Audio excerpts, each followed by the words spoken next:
صفحہ نمبر 4 آیت نمبر 13 سورہ بقرہ۔ اعوذ باللہ من الشیطان الرجیم، بسم اللہ الرحمن الرحیم۔ وَإِذَا قِيلَ لَهُمْ آمِنُوا كَمَا آمَنَ النَّاسُ قَالُوا أَنُؤْمِنُ كَمَا آمَنَ السُّفَهَاءُ أَلَا إِنَّهُمْ هُمُ السُّفَهَاءُ وَلَكِنْ لَا يَعْلَمُونَ۔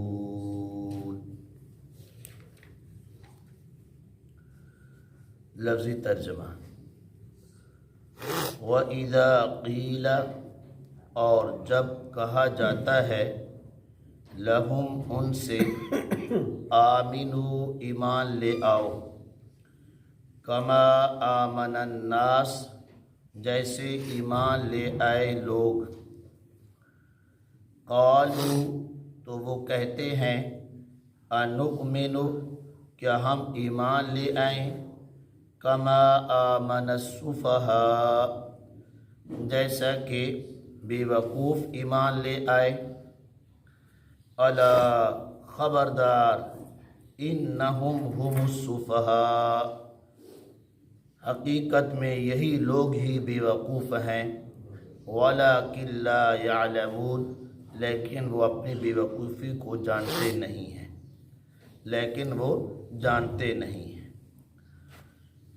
با محاورہ ترجمہ، مطلب خیز ترجمہ۔ اور جب ان منافقین سے کہا جاتا ہے کہ تم ایمان لے آؤ، جیسا کہ لوگ یعنی صحابہ کرام ایمان لے آئے، تو وہ منافق کہتے ہیں کہ ہم ایمان لے آئے جیسا کہ جاہل بے وقوف لوگ ایمان لے آئے، الا، خبردار، بلا شبہ یہی منافق ہی بے وقوف لوگ ہیں، ولکن لا یعلمون، لیکن وہ منافق اپنی بے وقوفی کو نہیں جانتے۔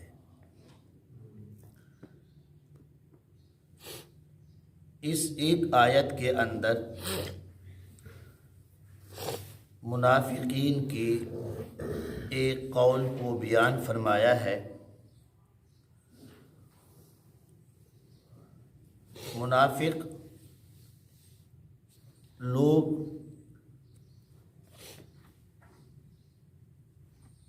ایسے صحابہ کرام جو غریب صحابہ کرام تھے، ان کے پاس جاتے اور انہیں کوشش کرتے کہ اسلام سے، ایمان سے پھیرنے کی۔ تو یہ اللہ تعالیٰ نے جو فرمایا ہے کہ منافقین سے کہا جاتا تھا کہ ایمان لے آؤ، کیا ایمان لے آؤ، تو آگے وہ جب یہ ان صحابہ کرام سے جن سے منافقین کو کوئی خدشہ نہیں ہوتا تھا، کوئی اندیشہ نہیں ہوتا تھا، تو وہ مومنین صحابہ کرام ان منافق سے کہتے کہ بھئی تم ایمان لے آؤ، تم کیا کرو، ایمان لے آؤ، مسلمان ہو جاؤ۔ تو اب اس وقت وہ منافق ان صحابہ کرام کو کیا دیتے، یہ جواب دیتے، ان صحابہ کرام کو کہتے کیا ہم ان بیوقوف جاہل لوگوں کی طرح ایمان لے آئیں؟ یہاں جو فرمایا کہ جب ان منافقین سے کہا جاتا تھا کہ ایمان لے آؤ، تو اس کے متعلق تفسیر البغوی والے نے یہاں یہ سوال ہو سکتا تھا کہ وہ تو منافق تھے، ان کا تو نفاق کفر چھپا ہوا تھا، وہ تو اپنے آپ کو پہلے ہی مومن قرار دیتے تھے، ایمان والے، دعویٰ ان کا ایمان ہی تھا نا، تو پھر ان سے یہ کہنا کہ ایمان لے آؤ، تو اس کا میں نے آپ کو بتا دیا۔ معارف القرآن والوں نے یہ لکھا ہے کہ وہ غریب صحابہ کرام کے پاس جاتے، انہیں ایمان سے روکنے کی کوشش کرتے، تو وہ صحابہ کرام ان سے کہتے کہ تم ایمان لے آؤ۔ اور تفسیر بغوی والے نے یہ کہا کہ یہ اپنے منافقوں کے پاس جاتے، جب آپس میں ملتے یا کافروں سے، تو کافر انہیں سے کہتے بھئی تمہارا کوئی پتہ نہیں چلتا، مسلمانوں کے پاس تم ایمان کا دعویٰ کرتے ہو اور یہاں آ کر کہتے ہو کہ ہم تمہارے ساتھ ہیں، تو تم سیدھا ایمان ہی لے آؤ، ایک طرف ہو جاؤ، یا مومن بن جاؤ یا مسلمان بن جاؤ یا کافر۔ تو اب وہ منافق ان کافروں سے کہتے کہ ہم ان نعوذ باللہ من ذالک صحابہ کرام کو کہتے کہ ہم ان بیوقوف و جاہلوں کی طرح ایمان لے آئے۔ یہ تفسیر بغوی والے نے اس اعتراض کا کیا دیا، جواب دیا ہے۔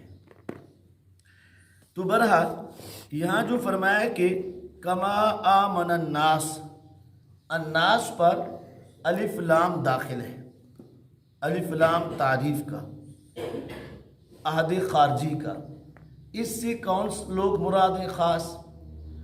تو تفسیر انوار القرآن والے نے لکھا ہے کہ اس سے مراد ایک تو عموم عام صحابہ کرام اور بالخصوص انصار میں سے قبیلہ اوس اور خزرج، قبیلہ اوس اور خزرج کے لوگ جب کیا لے آئے؟ ایمان لے آئے۔ کیا لے آئے؟ ایمان لے آئے۔ تو ان سے یہ نہیں کہا، انہوں منافقوں نے کہا کہ ہم ان بیوقوفوں جیسے کہ ایمان لانے کی طرح ایمان لے آئے۔ اور تفسیر بغوی والے نے غالباً اور معارف القرآن والوں نے یہ لکھا ہے کہ الناس سے مراد جو ہے صحابہ کرام اور بالخصوص عبداللہ بن سلام اور ان کے ساتھی جو پہلے یہودی تھے اور پھر وہ انہوں نے اسلام قبول کر لیا اور اسلام کے اندر داخل ہو گئے، اس سے مراد وہ لوگ ہیں۔ تو بہرحال جب ان منافقوں سے کہا جاتا تھا کہ ایمان لے آؤ، جیسا کہ ایمان لے آئیں یہ صحابہ کرام بالخصوص عبداللہ بن سلام اور ان کے ساتھی، یا انصار قبیلہ انصار کے اوس اور خزرج کے لوگ جو ایمان لے آئے ہیں، ان کی ایمان لے آؤ۔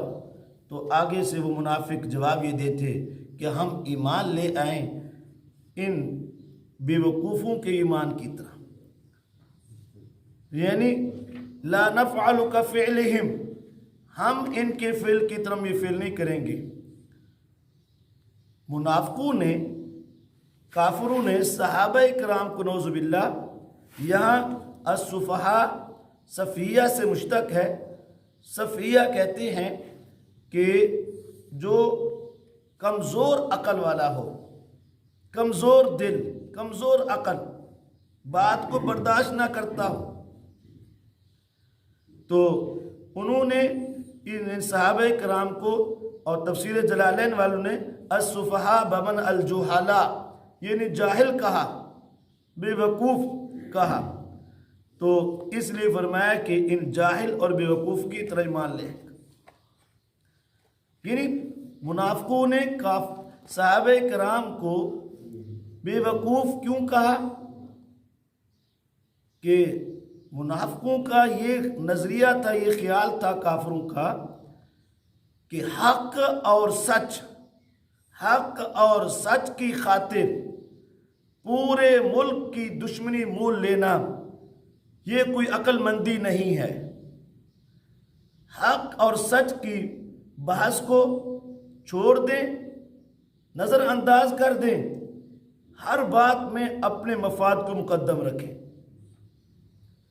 ہر بات میں اپنے مفاد کو مقدم رکھیں، اور ہر زمانے کے اندر، ہر دور کے اندر ایسے لوگ جو دنیا دار، روشن خیال اور ترقی پسند لوگ ہوتے ہیں، وہ اسی بات کو عقل مندی سمجھتے ہیں کہ ہر معاملے کے اندر اپنا مفاد انہیں عزیز ہوتا ہے، ہر ایجنڈے کے پیچھے ان کے اپنی اغراض و مقاصد چھپے ہوئے ہوتے ہیں، حق اور باطل کو نہیں دیکھتے، سچ اور جھوٹ کا وہ نہیں دیکھتے، سچ ہے، جھوٹ ہے، حق ہے، باطل ہے، انہیں اس سے کوئی غرض نہیں ہوتی، بلکہ وہ لوگ جو حق پر قربانی دیتے ہیں، حق پر اپنی جان و مال قربان کر دیتے ہیں، انہیں یہ لوگ جو ہے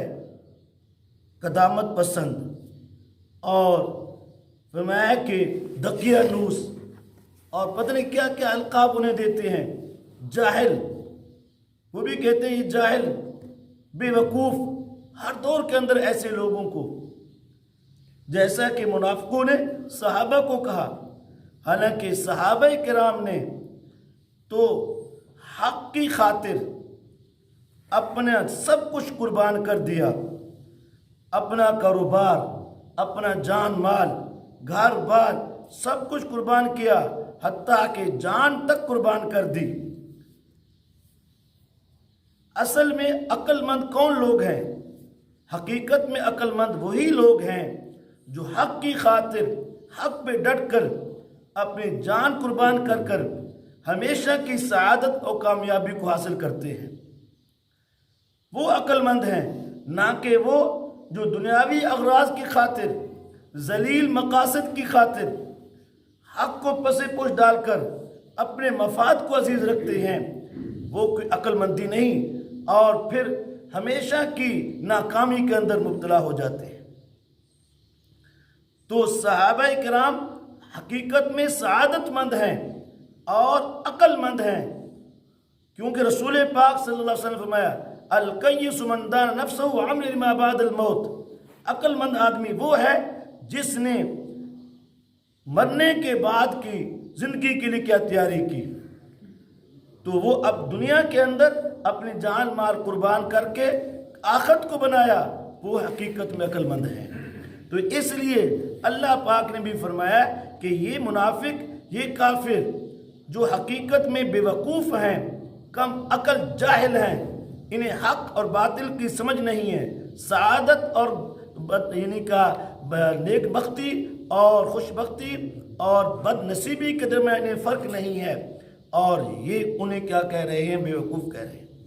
اللہ نے پھر اسی طرح تاکیدوں کی 4 تاکیدوں کے ساتھ الا انہم ہم السفہاء، خبردار، حقیقت میں ہیں ہی یہی منافق لوگ کیا جاہل ہیں، بے وقوف ہیں، اور چونکہ جاہل ہیں، کم عقل ہیں، اس لیے انہیں یہ اپنے وَلَٰكِن لَا يَعْلَمُونَ، جہالت کی وجہ سے انہیں اپنی وہ بے وقوفی سمجھ میں نہیں آ رہی، کم عقلی سمجھ میں نہیں آتی۔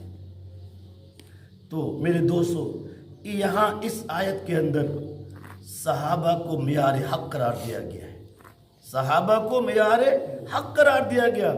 صرف یہ نہیں فرمایا گیا کہ صحابہ سچے مسلمان تھے، ان کا ایمان پکا تھا، نہیں، بلکہ فرمایا صحابہ کا ایمان معیار ہے، جن لوگوں کا ایمان صحابہ کے ایمان کی طرح ہوگا وہ ایمان قابل قبول ہوگا، جیسا کہ دوسری کا لفظ ہیں فَإِنْ آمَنُوا بِمِثْلِ مَا آمَنْتُمْ بِهِ فَقَدْ اهْتَدَوْا، اگر تم ان صحابہ کے ایمان جیسا ایمان لے آؤ گے تب ہدایت یافتہ ہوں گے۔ تو صحابہ کا ایمان ہمارے لیے معیار ہے اور کسوٹی ہے، اگر ہمارا ایمان صحابہ کے ایمان کی طرح ہوگا تب تو اللہ کی بارگاہ کے اندر قابل قبول ہوگا، اگر ہمارا ایمان صحابہ کے ایمان کی طرح نہیں ہے تو پھر قابل قبول نہیں ہوگا۔ تو میرے دوستو، شروع سے لے کر آج تک جو منافق ہیں، چاہے منافق قدیم ہیں چاہے منافق جدید ہیں، ان کا اسی بات پر زور رہا ہے شروع سے، نعوذ باللہ من ذالک، صحابہ کرام کو بے ایمان کہتے ہیں۔ وہ کہتے ہیں صحابہ کرام نعوذ باللہ من ذالک مرتد ہو گئے تھے، آپ علیہ الصلوۃ والسلام کی دنیا سے چلے جانے کے بعد مرتد ہو گئے تھے۔ اگر صحابہ کرام کا ایمان ایسا ہی کا ایمان تھا تو اللہ تعالیٰ انہیں رضی اللہ عنہم ورضوان کی سرٹیفکیٹ نہ دیتا۔ اللہ انہیں کا ان کی دفاع کے اندر صحابہ کرام جنہوں نے صحابہ کو بیوقوف کہا، اللہ سے برداشت نہ، اللہ کہ تم ہی بیوقوف ہو، صحابہ میرے سمیت کیا سمجھدار ہے۔ انہوں نے صحابہ کیا کہا پچھلی آیت کے اندر کہا تھا کہ فساد پہ فساد مت ہے، انہوں نے کہا، منافقوں نے کہا ہم فساد نہیں کرتے، اپنے فساد کو اصلاح کہا، اللہ نے کہا نہیں تم کے فساد ہی برپا کرتے۔ تو میرے دوستو یہ صحابہ ہمارے لیے کہ ہمیارے حق ہیں، اس لیے جو لوگ اندر سے منافق ہیں وہ یہ کوشش کر رہے ہیں درمیان سے کسی طریقے سے صحابہ کرام کو نکال دیا جائے تاکہ پھر دین کی بنیاد ہی نہ رہے، دین کو کہا سے باقی نہ رہے۔ تو جب تک ہمارے صحابہ کرام کا دفاع ہوگا، صحابہ کرام باقی رہیں گے تو ہمارا ایمان، ہمارا اسلام باقی رہے گا۔ میرے دوستو ایک چھوٹا سا سوال ہے، ٹائم زیادہ ہو جاتا ہے۔ سب سے پہلے کلمہ کس نے پڑھا؟ مردوں تک کلمہ کس نے پہنچایا؟ عورتوں تک کلمہ کس نے پہنچایا؟ پہاڑوں تک، سمندروں تک کلمہ کس نے پہنچایا؟ آج تک ہمارے تک کلمہ کس نے پہنچایا؟ صحابہ کرام نے پہنچایا۔ ہمارے پاس جو ایمان اور قرآن اور کی دولت ہے یہ صحابہ کی مرہون منت ہے۔ اس لیے بڑا مسئلہ یہ ہے، اس آیت سے ثابت ہوتا ہے کہ صحابہ کرام ہمارے لیے معیار حق ہے۔ دعا فرمائیں اللہ تعالی ہم سب کو قرآن پاک سمجھنے اور اس میں کرنے کی توفیق عطا فرمائے۔ الحمد للہ رب العالمین والعاقبۃ للمتقین والصلاة والسلام علی خیر خلقہ محمد وآلہ وصحبہ اجمعین۔ ربنا ظلمنا انفسنا وان لم تغفر لنا وترحمنا لنكونن من الخاسرين ربنا لا تزغ قلوبنا بعد إذ هديتنا وهب لنا من لدنك رحمة إنك أنت الوهاب۔ یا الہ العالمین ہم سب کے صغیرہ اور کبیرہ، ظاہری باطنی ہر قسم کے گناہ معاف فرما دے۔ اے اللہ جو مسلمان بیمار ہیں یا اللہ تمام کو صحت عطا فرما دے۔ یا اللہ جو مسلمان پریشان حال ہیں یا اللہ ان کی پریشانی دور فرما دے۔ اے اللہ آج تک جس طرح مسلمان فوت ہو چکے ہیں اللہ تمام کی مغفرت فرما دے۔ یا الہ العالمین عالم اسلام کو اتفاق و اتحاد نصیب فرما، حرمین شریفین کی حفاظت فرما۔ یا اللہ ہمارے وطن عزیز کی بھی حفاظت فرما۔ یا اللہ اس کو اندرون بہر قسم کی سازشوں سے محفوظ فرما۔ یا اللہ اس اسلام کا قلعہ بنا، امن کا گہوارہ بنا، امن کا گہوارہ بنا۔ یا الہ العالمین عالم اسلام کو اتفاق و اتحاد نصیب فرما، حرمین شریفین کی حفاظت فرما۔ یا اللہ ہمارے وطن عزیز کی بھی حفاظت فرما۔ یا اللہ ہمارے ان تمام نمازیوں کی جان و مال کی حفاظت فرما۔ یا اللہ ان کی ہر بار کے اندر برکت عطا فرما۔ یا اللہ ان کی ہر پریشانی کو دور فرما، ہر جائز حاجات کو پورا فرما۔ یا اللہ ہمارے اس طرز قرآن کو قبول فرما۔ یا اللہ محض اپنی رضا کے لیے یا اللہ یہ کام کرنے کی توفیق عطا فرما دے۔ صلی اللہ تعالی علی خیر خلقہ محمد وآلہ وصحبہ اجمعین۔ لا الہ الا اللہ۔